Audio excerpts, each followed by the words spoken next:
نیک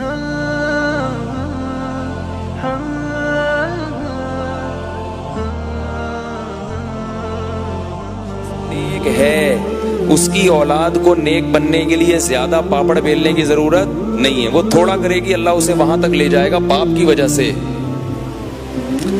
تو یہ والدین کا جو تقوی ہے نا یہ ٹرانسفر ہوتا ہے کس میں؟ اولاد میں. سورہ کہف میں اللہ تعالیٰ نے وہ واقعہ آئے گا انشاءاللہ بیان میں کہ موسیٰ علیہ السلام کو حضرت خضر کے پاس بھیجا. ایک دیوار گرنے والی تھی, حضرت خضر نے سیدھی کر دی. انہوں نے بتایا کہ میں نے اس لیے سیدھی کی ہے کہ اس دیوار کے نیچے یتیم بچوں کا خزانہ ہے. اگر یہ دیوار گر جاتی تو لوگ اس خزانے پہ قبضہ کر لیتے. اللہ نے مجھے کہا کہ اس دیوار کو سیدھا کرو کیونکہ کانا ابوہما صالحا, ان بچوں کا باپ نیک آدمی تھا. غیب سے اللہ نے اس دیوار کے سیدھا کرنے کا انتظام کیا کہ باپ نیک تھا تو بچوں کو ضائع ہونے سے بچاؤں گا میں. تو جب یہ جوان ہو جائیں گے نا ان کو پتہ چلے گا, پھر خود خزانہ نکال لیں گے وہاں سے. تو جب اللہ کسی کی دنیا کی اتنی فکر کر رہے ہیں باپ کی وجہ سے تو آخرت کی فکر نہیں کریں گے؟ اس پر کسی کو یہ اشکال نہ ہو کہ جس بیچارے کا باپ نیک نہیں ہے اس کو کیا قصور ہے.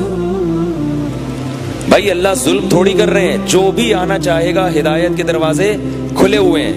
لیکن جس کا باپ نیک ہے اس پر اللہ زیادہ انعام کر رہے ہیں. تو اللہ زیادہ تو دے سکتے ہیں نا کسی کو کہ بھائی یہ تو تمہاری محنت کی وجہ سے اور یہ تمہارے ابا کی وجہ سے. تو اب آپ دیکھو نا اسحاق علیہ السلام کو نبوت کیوں ملی؟ کیونکہ وہ ابراہیم علیہ السلام کے بیٹے تھے, اللہ کے خلیل کے بیٹے تھے. یعقوب علیہ السلام کو نبوت کیوں ملی؟ بولو نا. اسحاق علیہ السلام کے بیٹے اور ابراہیم علیہ السلام کے پوتے.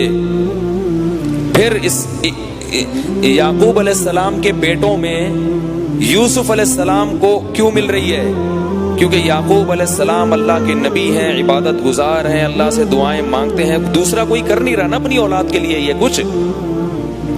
تو اللہ کہتے ہیں جو کرے گا اس کی اولاد کو نواز دوں گا. نبوت اللہ کا خاص فضل ہے جس میں انسان کے ارادے کا اور اختیار کا دخل نہیں ہوتا. تو یعقوب علیہ السلام یعنی ہوتا یہ ہے کہ نیک لوگ جو ہوتے ہیں نا وہ چونکہ نیک جبھی ہوں گے جب اپنی اولاد کے لیے دعائیں بھی مانگتے ہوں. تو وہ اتنی دعائیں مانگ چکے ہوتے ہیں کہ اللہ ان کی اولاد کو غریبی میں بہت ساری چیزیں دے دیتے ہیں.